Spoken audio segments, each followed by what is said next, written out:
Do you want to learn to overcome doubt or how to be a better parent? Maybe you want to learn to find answers in the scriptures or to transform your prayers. Well, with Seek courses, you can learn all these things and more. Seek is a collective of online video courses taught by trusted instructors like Michael Wilcox, Emily Bell Freeman, and Melinda Brown.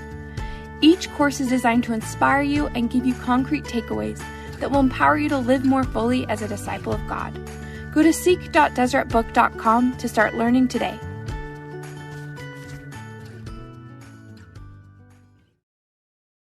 In 2017, Shadow Mountain published a book titled Mustaches for Maddie. The book told the story of a 12-year-old girl named Maddie with a quirky sense of humor who is diagnosed with a brain tumor. To make Maddie smile, friends and family begin sending funny pictures of themselves with fake mustaches, and soon it spreads to include people Maddie has never met. What many readers may not realize is that Maddie was based on the author's daughter, Maddie, who really was diagnosed with a brain tumor and who really did think mustaches were hilarious. Today, Maddie is 19 years old, and unfortunately, her brain tumor is back. But this time, she has a bit of a different request for those that listen to this episode, a surefire way to make her smile. Maddie Morris just graduated from high school and is hoping to serve a mission for the Church of Jesus Christ of Latter-day Saints soon after her neck surgery. She loves singing, performing in musicals, reading, cooking, and crocheting cute stuffed sea animals. Maddie's parents, Chad Morris and Shelley Brown, are the authors of multiple books in addition to Mustaches for Maddie. Other titles include Squint, Willa and the Whale, and their newest book, Virtually Me, which will be out next year.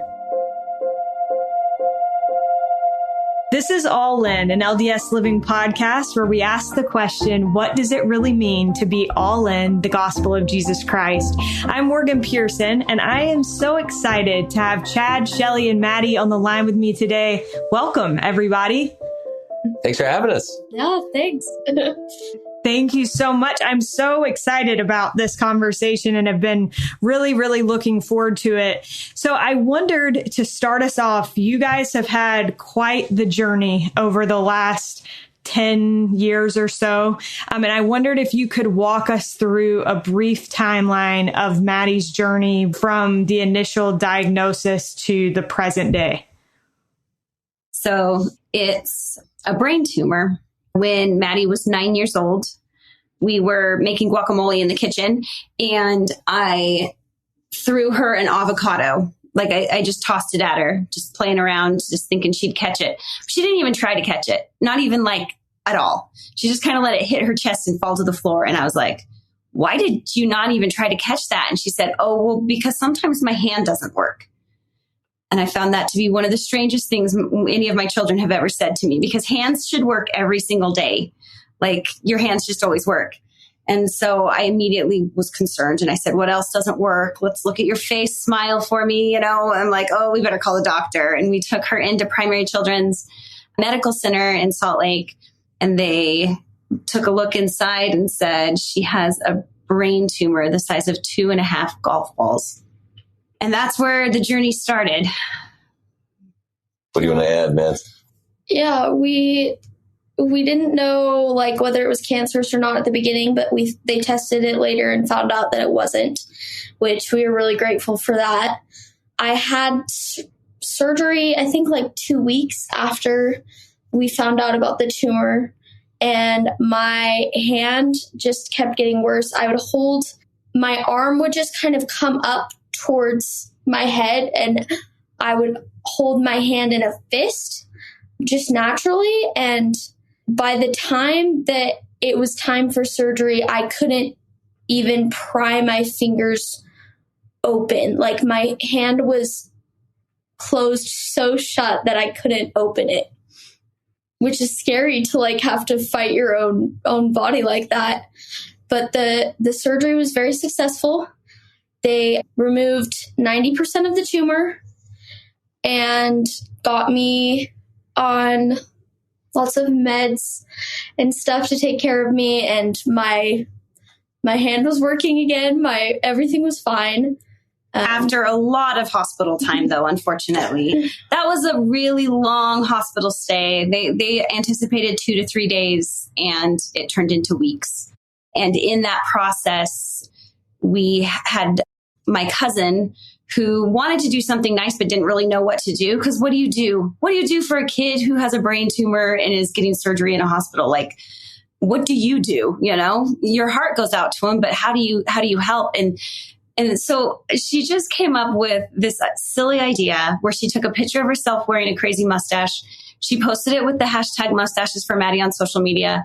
And then she encouraged friends and family to do the same. And they did. And when they did, they encouraged their friends and family to do the same as well. And that spread around in a way where we were getting pictures of people wearing silly mustaches daily by the hundreds, which made a big difference because that hospital stay was hard, really hard. There was a lot of tears.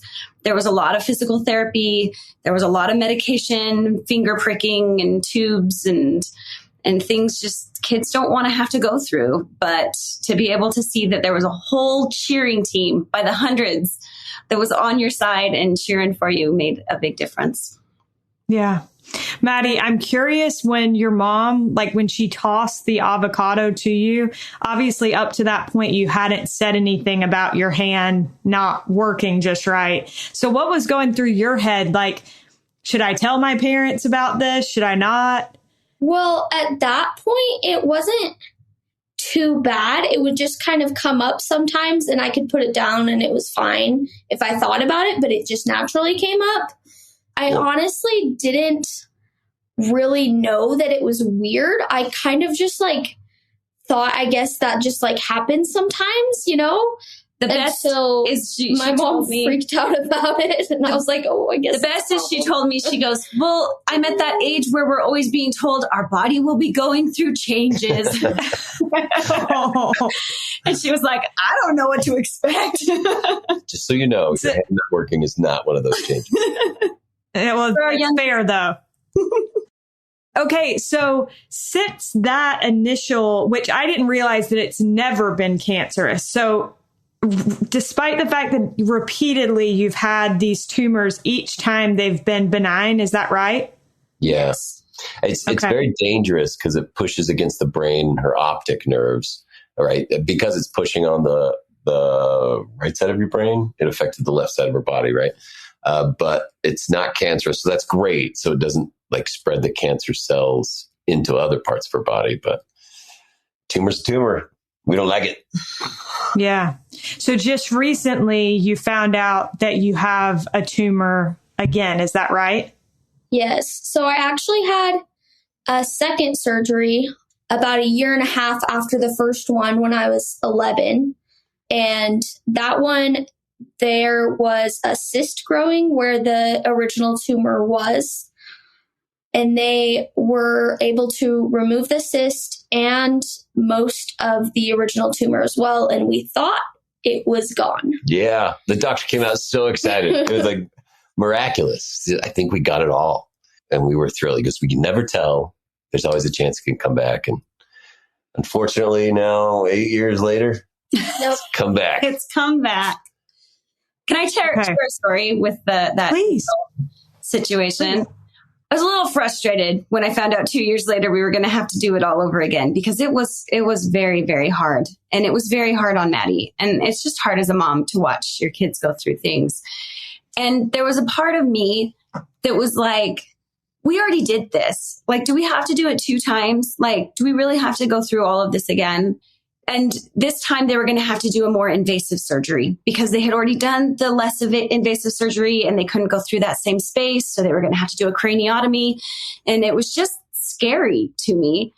And I was thinking like, I don't want to. I don't want to have to go through this for her again. Like, I don't want to have to see her suffer again. I don't want to have to do the physical therapy and everything else that comes with this. I think knowing was a little scarier for me the second time around. And I had this moment in my scripture study where I just realized in many ways, I'm the children of Israel. Like we've all already, we've gone through so many steps to get to the Red Sea just to find out we're standing in front of another surgery and the Red Sea is sitting right there. And I think that's a sea. Like, what am I supposed to do at this point? The army's coming behind me. Like, I feel trapped and I don't want to do this. And I don't know what else to do. I thought I already did all the steps you told me to do.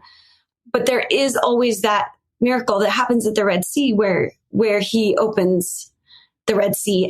And you can't get to that place without being trapped a little bit. You don't see those miracles. Sometimes we feel like, rock in a hard place, but sometimes we won't see those miracles until we're at rock in a hard place. And that's a very difficult thing, I'm sure, for the children of Israel to have been able to tell when they're standing there looking at the ocean or the sea in front of them and the army behind them, And I just, that became a very real story to me. We had prayed from the first surgery. The doctor said, I said, what about that 10% that's left? And he said, we don't know, what's going to happen to it. It might just sit there. There's all sorts of options. And he goes, and for all I know, it could just fall off. And I was like, I know what I'm praying for. Specifically praying for. Shell, we should explain. Fall off, it gets dangerous. The tumor's against the brain, and they won't pull it away from the brain because that has some damage it can do. So if it naturally falls away from the brain, they can pull the tumor out. I see. That makes sense. Yeah, thanks, Chad, because I didn't explain that well. And so he said, if it just falls off, then it'll be fallen off. It'll have died and fallen off. And I was like, that's what we're praying for. And so we prayed for 2.5 years for that to happen, then found ourselves at the Red Sea, having to do it all over again.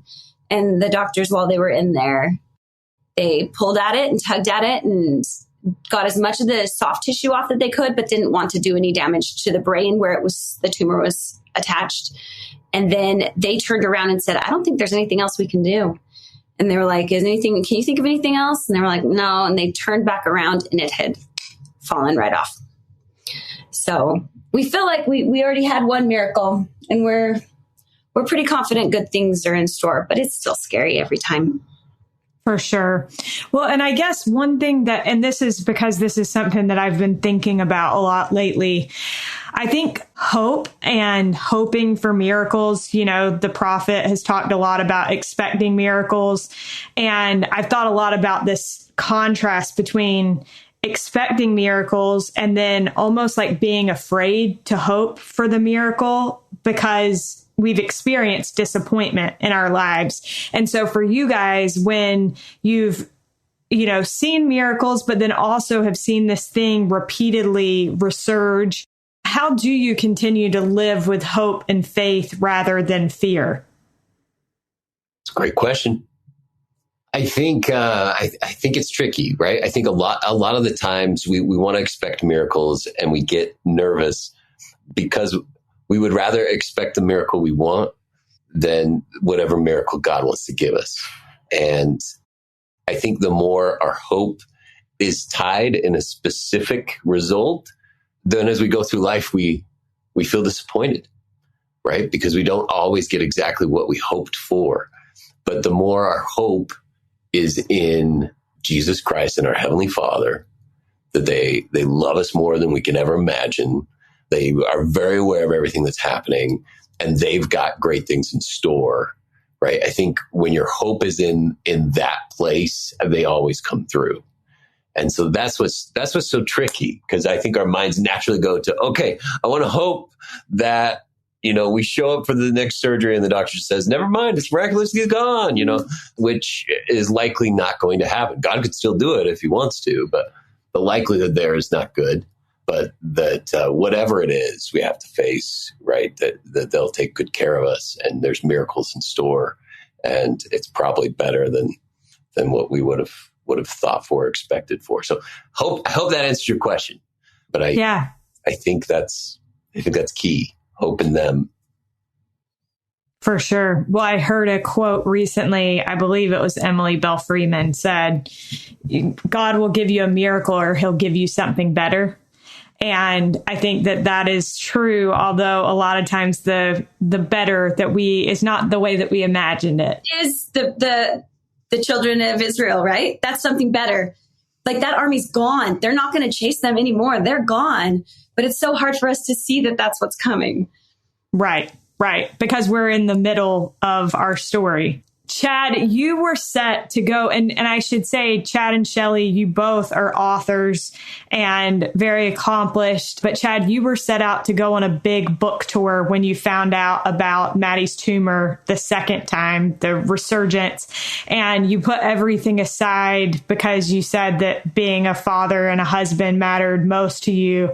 I think this is true of a lot of people where there are situations that arise and the things that we've dreamed for and worked for have to kind of be put aside for other things that matter most. And so for all of you, I guess, what would you say to others who are finding that sometimes we have to put our dreams aside to do what matters most?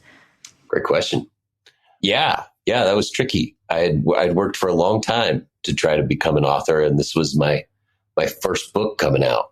It was supposed to come out, I think, 2 weeks after Maddie's surgery. No, it came out like days after. It came out. I remember we were in the recovery room the day I was supposed to be out touring, sitting in there. And I think dreams are still really important. And I think we still have to work for those and hope for those and pray for those. And to tell you the truth, I don't know that I had to give up a dream or anything like that. In fact, it was kind of just priorities. It was going for the bigger dream. In fact, I think I was kind of lucky to have this dream I'd worked for forever and have it contrast with my little girl having problems. Because when the two were kind of up against each other, it was like that choice was so easy. A no-brainer. No-brainer. I would much rather go in and support my daughter than worry about book stuff. Right. And I think a lot of times the choice is not that easy. The contrast isn't that, it's more like, hey, do you work on your dream or do you hang out with your daughter? Right. And you have to make those tough calls in the everyday, because the bigger dream is my family. It's this wonderful, awesome thing we work hard on. And I want to be there to support and lift and help and all that good stuff. And the other one's just another nice other dream. Right. Which I think we can work on too. I think God cares about those too. So what I would say is that I think God cares about everything we care about, but I think he also cares a lot about us keeping it in the right priorities. And that's a good thing we can think and pray about and work on what matters most, and work on the other things in the time we have left over.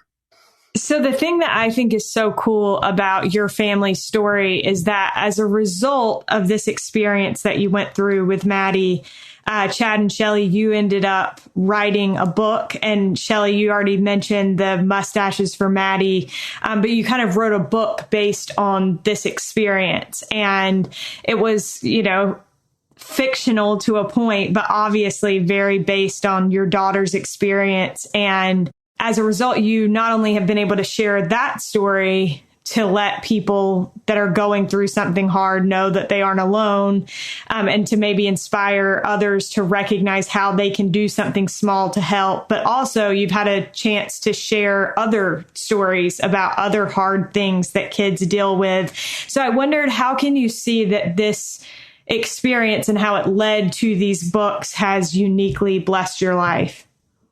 Good questions. Yeah, that took us a little bit to decide to write this story. In fact, it was our publisher's idea, and we took a little convincing. Had to talk to Maddie, and she read all the drafts. And in the end, people were so awesome to us and so good that we just felt like it was a story worth telling, right? Bring more hope right out there to the world. And being able to write other ones, it's been a great experience. We get kids that write into us, right? Specifically about Mustaches for Maddie, right? We got one just a couple weeks ago from a girl that's like, I have a tumor like Maddie, and I loved her story, right? And just talk how she can relate to it and loves the hope of it. And, it's just great to have a little, so we sent her a few other free books of other stuff that we've we've written, and have other kids that write about some of the other. But we wrote a book about a kid who struggles with his eyes while he's trying to draw comics, right? And some kids can relate to the eye problem, or sometimes they just relate more generally. Say, yeah, my life's tough too, and I want to do stuff, and things get in my way, and I'm just grateful to read this story. They don't usually say it that way. They say it. that was a little bit, yeah. Yeah, but that's the message. Well versed from a child's letter. But we love it. We love it. We had a kid in the book Mustaches for Maddie. Maddie makes up a game to try to get more people involved. It's one of the ways she's dealing with the craziness, right? That she can play. And a teacher wrote us and said after they had read the book as a class, the class decided to run out to recess and all play the same game that Maddie made up in the book. And she said the whole class played together and said, I've never seen them be this close. And we love how kind they're being. And we just get these cool stories and emails that get to meet people. And I love it. I think it's a great blessing to us. I think that these books offer both a window and a mirror. So for there's a lot of kids out there who are struggling with big kind of health issues or, self-esteem issues or things like mental health issues that could use a little bit of a mirror so that they can see themselves in stories and that they can be the heroes of stories, even in the middle of their struggle, and that they can come off conqueror, if you will. But it's also great because they're window stories. So for these kids who don't have the same concerns, they're able to look into the story and sympathize and understand and build empathy in their hearts for people who are struggling. And it does something good for the soul. And I think that the more stories like that are out there to help, create strong, resilient, empathetic souls, probably the better for the whole world. I don't take credit for the books, though, by the way. I don't know how, I'm not speaking for Chad, but I know that I'm not taking much credit. There's a lot of praying that goes on. And so as I say, these books are good for the world. I'm willing to do the typing, but there's a lot of inspiration. And I was going to ask Maddie, having read the drafts, like your dad said, as they were working on it, what did you notice about their ability to capture like the actual emotion and the things that you were experiencing? How good of a job did they do it at getting that right? So something that's kind of like funny, people don't always realize that the book is only based on a true story, because there are definitely certain aspects that of this Maddie that aren't me. And there are definitely things that happened to her that didn't happen to me. But overall, I think it's really cool that we were able to share my story and help other people, because, keeping it to ourselves doesn't really do anything. It doesn't help us. It doesn't help anyone else. And there's no real purpose in that. So I'm glad that we have had the opportunity to help other people and create more empathy and compassion, especially in the kids that get to read it. I love that. Well, I wondered too, talking about the empathy and the compassion and being able to share your story to help other people. I wondered though, additionally, Chad, you said in an email to me that you've learned that God lets us go through trials for various reasons. Wondered, what are some of the other reasons that you all have seen as why you believe God has allowed you to pass through this? You got it, man. For me, especially my first surgery, as just a 9-year-old kid, I feel like I was decently selfish. I just I was a nice kid, but I didn't realize what other people were going through around me, and that everyone was having these challenges and things. And when I'm going through something as big as a brain tumor, everyone around me knows it, and they are trying to show love and help me and serve me. But it made me realize people are going through hard things every day, and not everybody's challenges are big and obvious to everyone else. And we need to find ways to show love for others and just assume that everyone's having a hard time in some way or another. One of my favorite quotes is, "Be kind, for everyone you meet is fighting a hard battle." And I think that's something good to live by. It's just that, like, everyone's going through something hard, so you might as well treat everyone with love and kindness like they are. I think, if I can chime in, I think another great reason, that was a great answer though, Maddie, is that trials give us an opportunity to rise up and do good, and allows other people to do that too. But Maddie, as was mentioned, Maddie loves mustaches. She thought they were hilarious, right? And so when these people start sending in these pictures, not only was it like something kind, but it was also something really creative and really funny, right? Which people don't always think about with trials. I mean, we got pictures of stuffed animals with mustaches, babies with mustaches. Somebody put a giant mustache on their car, right, for her. We got whole school classes that did it, doctor's offices. A group at Nickelodeon, right, wrote that a bunch of the writers and Discovery Channel put them on for her. In fact, we can do shout out to Jeanette McCurdy. Jeanette McCurdy, who plays Sam on iCarly, heard about it. Yeah. And sent Maddie a private message showing her mustache collection, right, to Maddie, and just saying, "I'm thinking about you, right? We hope this all goes well." It was just this opportunity for all these people to just, do some good in the world, which I think that's one of the reasons God lets us go through trials. We can rise up, we can do good, we can make somebody else smile, we can make their day a little bit better.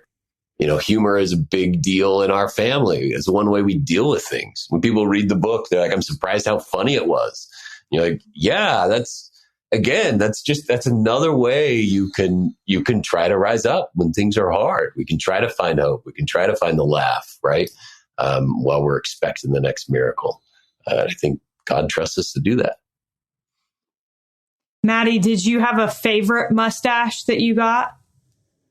Not specifically. There were definitely ones that I thought were funnier than others.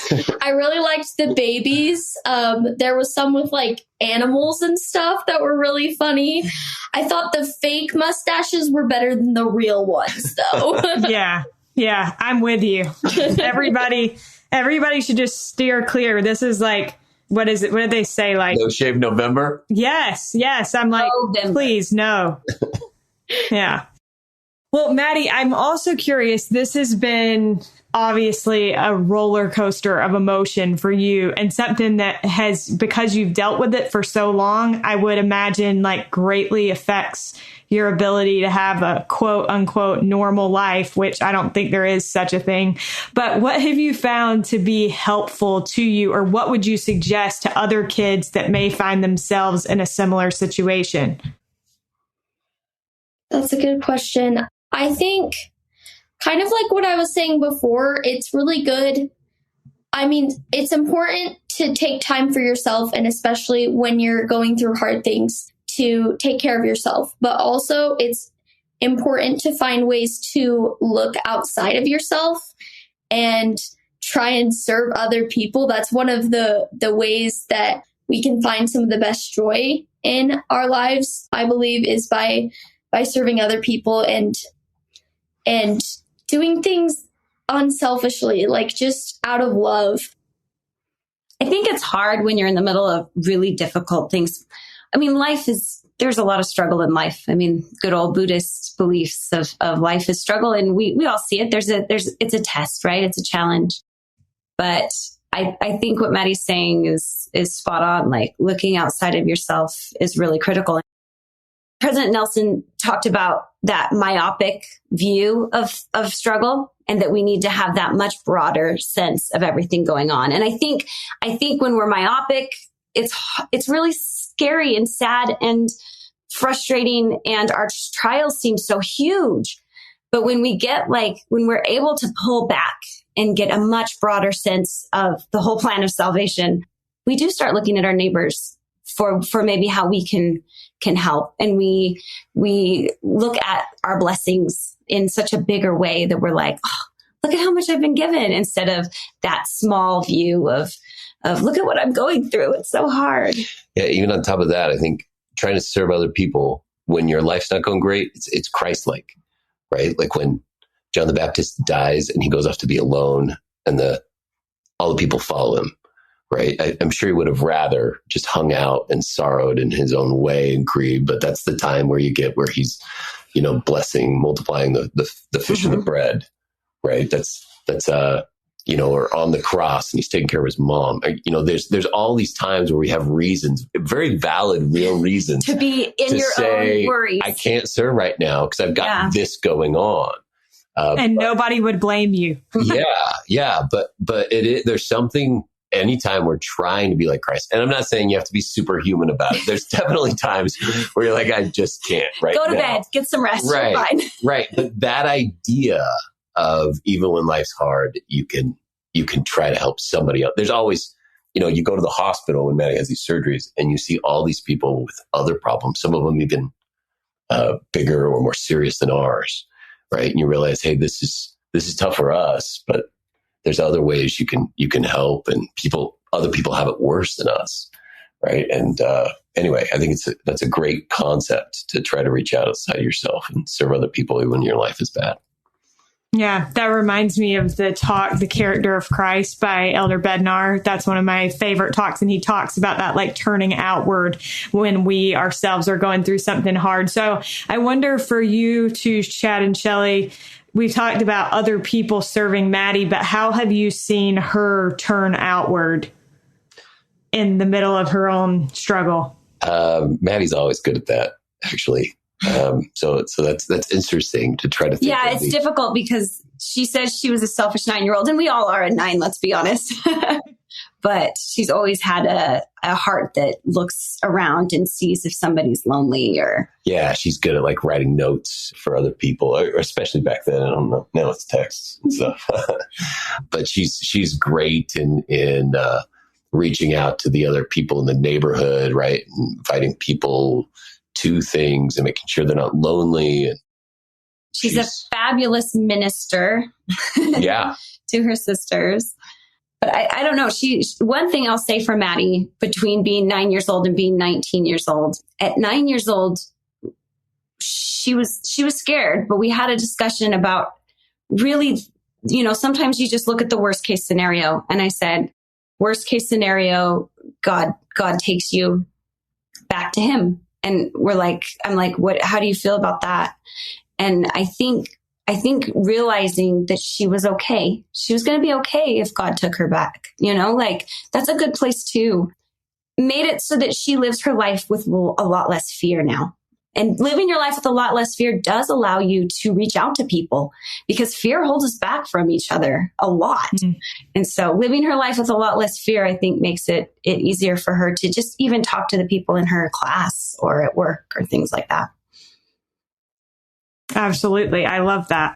So I wondered, Chad and Shelley, for you, thinking about other parents who are, in similar situations with their kids, and I think especially at this holiday season, that's a tough time to be dealing with any kind of medical issue, and especially watching a child go through that. So what has been helpful to the two of you as parents in getting through this emotional roller coaster of health challenges? So I'm a thinker, and that's a good thing and a bad thing. But like when Maddie first got this tumor, like it bothered me, right? Big time. And like I would go to work and just look at my computer and catch myself just kind of spiraling into all these worries or thoughts about stuff. And it was really hard, right? I just wasn't getting things done like I wanted to. And that, I've been in positions where I get to teach about the atonement of Jesus Christ so many times before. But this is one of those moments where I'd hope this has got to apply to this. So I remember just praying over and over, like this load is getting to me and I need some help. And just the reality that works, that it's not just for the surgery moment. It can be the weeks before where you wake up and you think you should feel heavy and dreary, but but you don't. It feels like somebody else has the load for now. It's like, I'm going to let you get done what you need to get done. I'll carry this for you now. And the tricky part is that that's not a one-time thing, right? You can have a good day and you feel the Savior's help with this today. And then the next day, you're right back to where you thought, which is tricky, right back to where you were. But more prayers and more help. And overall, I think over time, I just say that the Savior wants to help, right? Other people do too. He can help directly. He can send other people to come help you out. But he wants to and wants us to invite him to. And I think that's the biggest. In fact, if you don't mind, I'll tell you another story. Talking too much. Yeah, please. But like when Maddie went into the second surgery, Maddie's doing all the craziness. She's there under the crazy stress. But Shelly and I are in a waiting room for most of the day. These surgeries can be 4, 5, 6, 7, 8 hours long. And just our personalities are very different. I'm like, when I go into that, I'm like spiritual A game. I will be praying like almost every moment that we're there. Meanwhile, Shelly got a different way of exercising faith. She's like, I've already fasted. I've already prayed.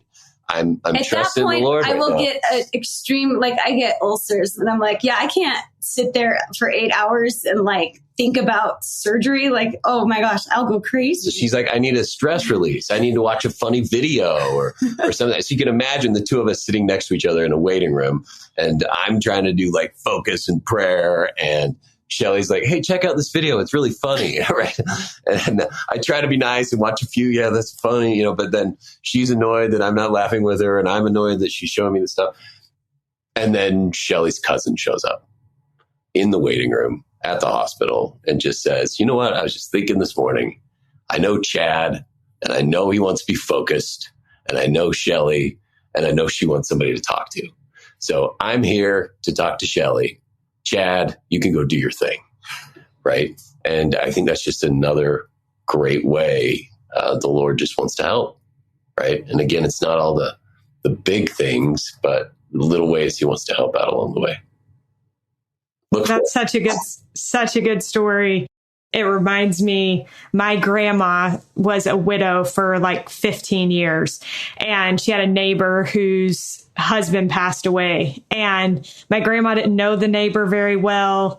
And she called the lady and she said, and we didn't know about this until after my grandma passed away, but the lady said, my grandma called her and she said, I want you to know I'm going to come over and sit with you, but you should also know I don't expect you to say anything to me. And my grandma, like that would have been so far out of her comfort zone, but she did it because she knew what she had felt like. And she knew that she would have wanted somebody to come and sit with her and to not feel like she had to talk.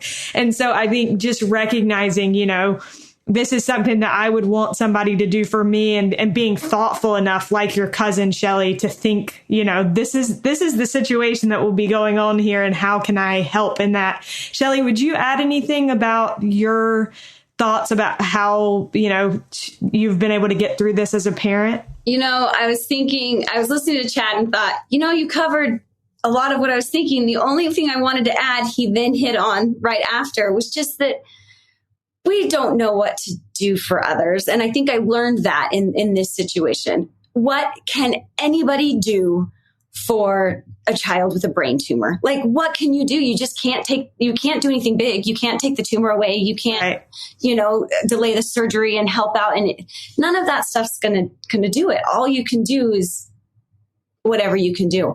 And I think I just learned that you just try. You try to do something. You try to do anything. My cousin I was just talking to, this is ironically, you guys, this is all the same cousin. I have lots of cousins, but all of these stories, other people really all of these stories are the same cousin, which tells you a lot about this woman. For sure. We were talking on the phone and she said when she had her twins, one of the neighbors down the street knocked on her door. And when she opened it, she was standing there with a couple of bags of frozen corn that she had frozen herself. And then a vacuum cleaner. And she goes, I froze some extra corn for you. Can I vacuum your house? And she's like, it was so awkward and awesome at the same time. She was like, yes. And yes, come on in. And she goes, no, but my house wasn't perfectly clean at that moment. Of course it wasn't, like she had just had twins. But I think sometimes we say, I can't do that. It's so weird. It's okay. It's really okay to do those things that come to your head, even if they sound a little off. Right. Even if you're like, I don't know, do they want me to show up at the waiting room? She literally just showed up at the waiting room, doing the mustaches. Like, that's kind of a weird thing to do, but I don't know. Why not? Why not? If you can't think of anything else, write them a card. I had a friend ship Maddie a bunch of small craft items to make her own crafts. They were small, silly things, but Maddie had a lot of fun with them. It really, the sky's the limit. Just say a prayer and do the first thing that comes to your head and your heart, and you're not gonna do it wrong. And truthfully, you might do it wrong, and that's okay too. I think it's okay to do it wrong sometimes and have them go, I really just didn't want company at that moment, and say, okay, goodbye, love you. And I think that it'll still be okay, because it's in grieving times and things like that, when we're struggling, grieving for whatever reason, even just grieving for just the struggle of life, you might not do it perfectly, and that's okay. It's okay to have them say, no, not right now. Yeah. Perfect. Maddie, you have got, from what I understand, a little bit of a different request this time rather than pictures of mustaches. Can you tell me a little bit about what you're thinking in terms of what people could do for others right now in honor of your upcoming surgery? Yeah. So kind of like what we've been talking about this whole time, just the idea to look outside of yourself and find ways to help and serve those around you. Not only is it a great thing to do for me and to show support for me, but also it's a great thing to do around the holiday season, like with Light the World and everything that goes on during this time. There's so many ways to serve, and it's lots of programs and events to go to serve, especially at this time of year. So my request, I guess, is that you find ways to serve others. And if you want to share it on social media with the hashtag #MakeKindnessForMaddie. I love it. So she goes in for next surgery, December 8th. If people want to send more mustaches, that's awesome. She'll still laugh at them. That's great. You can still use mustaches for Maddie if they want, but she would rather do something kind. You can tag her. She can read that while she's recovering. And what was it again, Maddie? Make kindness for Maddie. Yeah. Make kindness for with FOR, or with the number 4? I'm actually asking because I don't know. Yeah, no. Yeah, either way it'd work. Yeah. Okay, we can find both. You choose. Yeah. Well, I love that so much. And this episode is set to air on November 30th. So that'll be perfect. It'll give us a good week to flood social media, hopefully with those acts of kindness. And I agree, Maddie, like nothing better that you could do at this holiday season than turn outward. And there are a lot of people, I think, like I said earlier, it's interesting to me that it seems like a lot of times there are people going through really hard things around the holidays. And it's important for us to remember in the middle of all the happy, joyful things that there are other people going through a hard time. So thank you for that reminder, and for giving us something direct to do. I love a good direct invitation. My last question for you guys is, what does it mean to you to be all in the gospel of Jesus Christ? And we'll have each of you share your answer to that if you don't mind. Who wants to go first? I can. I think obviously there's like the basics, like going to church and studying your scriptures and doing the things that we've been asked to do. But overall, kind of like the message of everything that has been is being ready to be God's hands at all times, keeping yourself in a place spiritually, physically, mentally, emotionally, that you can serve others and do God's will at any at any time that he needs you and being prepared to do that. That sounds hard. Which, by the way, Maddie's an awesome example. She's hoping for mission papers soon after the mission call, soon after the next surgery. That's amazing, Maddie. You'd be an awesome missionary. Thank you. For me, being all in has a lot to do with my heart. I believe the gospel of Jesus Christ comes down to having a heart like Jesus Christ. I think the choices that you will make, the way that you will feel about yourself and the people that are around you, the way that you will live the gospel will come down to your heart. And so for me, it's a matter of, I read the scriptures so I can know Christ. And by knowing Christ, I can better emulate Christ. I say my prayers. Well, I say my prayers because I need them. Oh boy, do I need them. But it's just to ask him to help me to be more like thy son. And for me, the idea of every day doing all the little things is overwhelming. Like that concept is too vague for me. But the idea of changing my heart to his, I can understand a little better. So for me, I'm all in by trying to adjust my heart in those little ways. With every time I can feel it a little off, just make those minor corrections. It's not that close, by the way, just making sure everybody understands that. But all I can do are minor corrections. That's all I know how to do. Right. So making those minor corrections as I keep trying to get closer. Yeah. Thank you. I think Heavenly Father and Jesus Christ are all in on us. On you. Right? I don't know if that's the right way to say it, but like, you know, they made a universe and a world and everything's for us, right? And the work and the glory. I mean, if you narrow it down, what's most important to them, it's like their kid. You know, Heavenly Father's favorite thing is just his kids. And he just asks us to try to do a little bit back, to try to be all in, loving him back and loving his kids back. And the same with the Savior, right? The most important thing to him is obeying his Father and helping us. And I think being all in is just trying to be like him, just trying to show love back and love their kids. And I think they appreciate every little thing we do.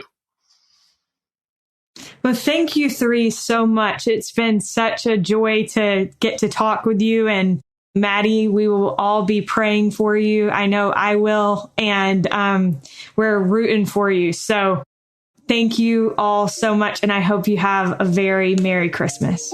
We hope you have one too. Thank you. We are so grateful to Chad, Shelley, and Maddie for joining us on this week's episode. We invite you in the next week to share one act of kindness on social media with the hashtag #MakeKindnessForMaddie. If you tag us as well at allin.podcast, we'll share all of the fun acts of service we're seeing. The book Mustaches for Maddie is available in Deseret bookstores. I would highly recommend the audiobook, which you can listen to on Deseret Bookshelf Plus, because Shelley is the narrator and does an awesome job. Big thanks to Derek Campbell of Mix It 6 Studios for his help with this episode, and thank you for listening. We'll look forward to being with you again next week.